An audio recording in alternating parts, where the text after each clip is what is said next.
Pria ini heranlah, mengapa begitu datang justru disambut dengan tangisan.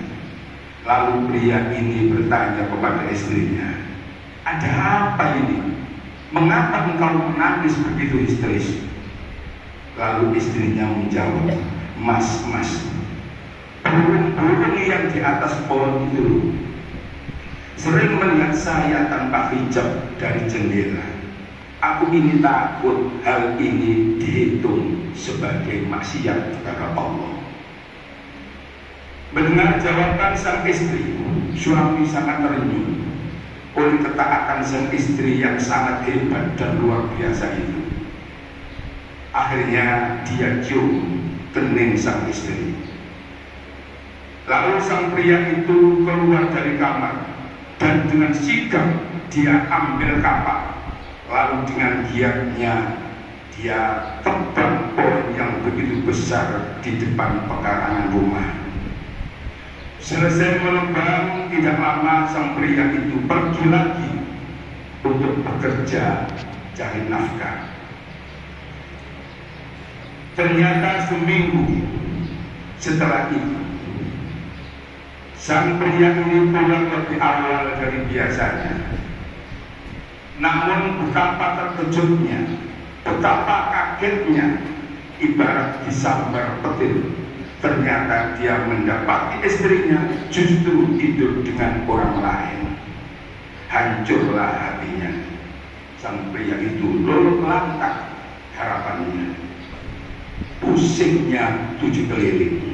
Kemudian dia memutuskan untuk ngambil barang-barang seperlunya, lalu pergi sejauh mungkin dari kotanya. Setelah melakukan perjalanan panjang, sampailah di suatu kota. Di kota ini dia melihat khalayak ramai sedang berkumpul di halaman depan istana raja. Dalam benak pikir, dalam benak hatinya timbul tanda tanya. Akhirnya dia bertanya kepada salah satu orang yang ada di sana, Mas, ada apa ini? Kok nampak ramai di depan istana? Lalu orang itu menjawab dengan singkat, harta kerajaan kehilangan. Kehilangan? Ya, jawabnya orang itu. Ternyata setelah mendapat jawaban orang tadi,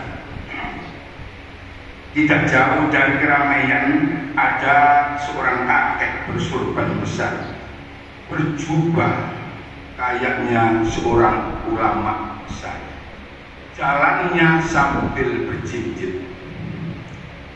Hal ini sangat menarik perhatiannya. Lalu pria ini bertanya lagi kepada orang yang ada di sana, Mas, mengapa sih kakek itu berjalan seperti itu ya? Kok aneh penampilannya? Orang-orang di situ menjawab, Mas, beliau itu adalah seorang syekh di kota ini. Beliau selalu berjalan seperti itu, berjinjit, agar jangan sampai menginjak semut sekalipun atau binatang apapun yang berada di kakinya. Mendengar jawaban seperti itu, maka sang pria ini minta agar dirinya segera dihadapkan kepada raja. Ada apa, Mas? Aku sudah menemukan siapa pencuri harta kerajaan itu yang sebenarnya. Setelah menghadap sang raja, pria itu bilang, wahai raja, saya sudah menemukan pencurinya. Loh, siapa? Kata raja, syekh itulah pencurinya. Syekh itu pencuri harta kerajaan tuan. Akhirnya syekh itu pun dipanggil untuk menghadap raja. Setelah diinterogasi, diadakan penyelidikan serta persidangan. Ujung-ujungnya syekh itu mengakui semua perbuatannya. Akhirnya syekh pun ditangkap dan dijebloskan ke dalam penjara. Raja sangat berterima kasih kepada pria itu.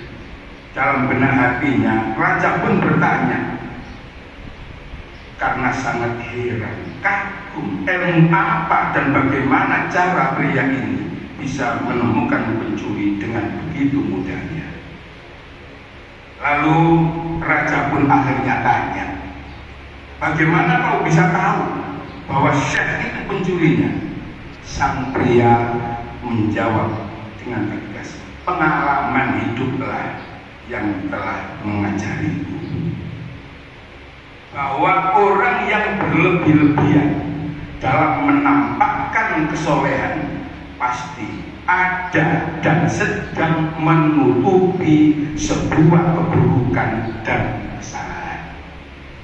Sembunyikanlah kebaikan kalian sama dengan engkau menyembunyikan kesalahan dan aib kalian. Sama ketika tangan kanan kalian sedang bersedekah, tangan kiri kalian tidak mengetahuinya. Cukuplah Allah dan seluruh makhluk di langit yang tahu dan menilainya. Percayalah, tepuk tangan dan pujian yang kita harapkan dari makhluk hanya akan berakhir dengan kesia-siaan dan menghilangkan keikhlasan. Serta Anda jangan mudah tertipu dengan penampilan seseorang. Sebagaimana yang saya katakan, la yang bagi li ahadin ayyaftarro bidzahiril hal. Semoga bermanfaat. Inna ahsanal kalam wa abyanan liwam kalamullahil malikil alam. A'udzu billahi minasyaitonir rajim. Man 'amila shalihan falinafsihi wa man asa'a fa 'alaiha wa ma rabbuka biwallamin lil 'abid. Allahumma shalli wa sallim wa barik